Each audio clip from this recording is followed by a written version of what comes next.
ते जखमी उमेदवारांची मुख्यमंत्र्यांनी सुद्धा भेट घेतलेली आहे। मुख्यमंत्र्यांनी भूषण शिंगण्यांची विचारपूस म्हणजे आपण सगळीकडेच पाहताय की अनेक लोकांना मतदान करायचं आहे, मतदानासाठी उतरत आहेत, पण स्लिपवर एक नाव, स्लिपवर एक नंबर आणि तिथे यादीमध्ये नावच नाही।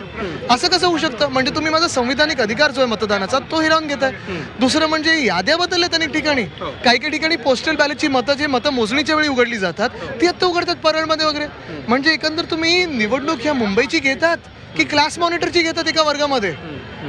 काही सिरियसनेस आहे की नाही मुंबई महानगरपालिकेच्या या पूर्ण निवडणूक यंत्रणेला, की उद्रेक होण्यापर्यंत तुम्ही थांबणार आहात? नाही, दुसरा एक मुद्दा महत्त्वाचा म्हणजे खरं तर सकाळी एक प्रकार असा समोर आला की ज्या शाई जी लावली जाते बोटाला ती सुद्धा पुसली जाते, त्याबद्दल तुमचं काय मत? तुम्ही अखिल चित्रणचा पाहिलं असेल व्हिडिओ, अनेक व्हिडिओ असे आहेत, साईनाथचा फोटो पाहिला असेल सकाळी सकाळी, सगळीकडे पुसले जातात। तर हे काय प्रकार आहे? म्हणजे मार्करचं डोकं कोणाचं आहे? निवडणूक आयोगाच्या कार्यपद्धतीवरती अनेक वेळेला प्रश्नचिन्ह उपस्थित होतं, यावेळेला सुद्धा हा प्रश्न निर्माण केला जातो की हे जे घडतंय सीएजीचं ऑडिट जेव्हा येतो तेव्हा निवडणूक आयोगाच्या ह्या सगळ्या कार्यपद्धतीवर तुम्ही काय काम करता, तुम्ही खरोखर काम करता का, तुम्ही आमचे पगार का घेता, हे सांगायला पाहिजे। कारण पगार हा जनतेतून येतो ना, जनतेच्या पैशातून पगार घेताय तुम्ही। पण जर ते करून लाखो मतदारांसमोर तुम्ही वगळणार असाल तर मग बाकी तुम्ही करता काय काम?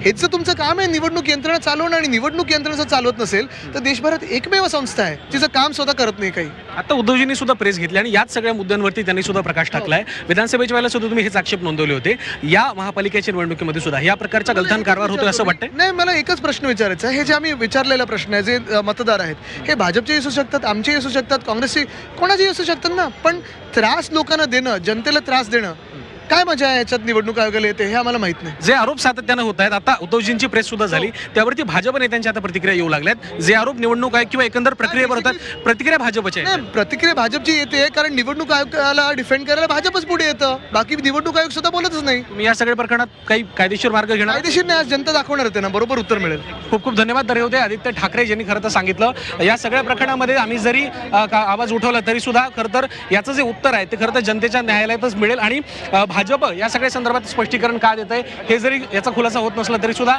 अनियमितता होत आहेत हे यातून स्पष्ट होते। व्हिडिओ जर्नलिस्ट धीरज सह मी ओम देशमुख, झी मीडिया, मुंबई। तरी यावेळी आदित्य ठाकरे हे झी 24 तासशी बोलत होते। मार्करबाबतचं डोकं कुणाचं, आदित्य ठाकरेंनी हा सवाल विचारला आणि यांना आता जनताच धडा शिकवणार असं सुद्धा पुन्हा एकदा आदित्य ठाकरेंनी म्हटलेलं आहे।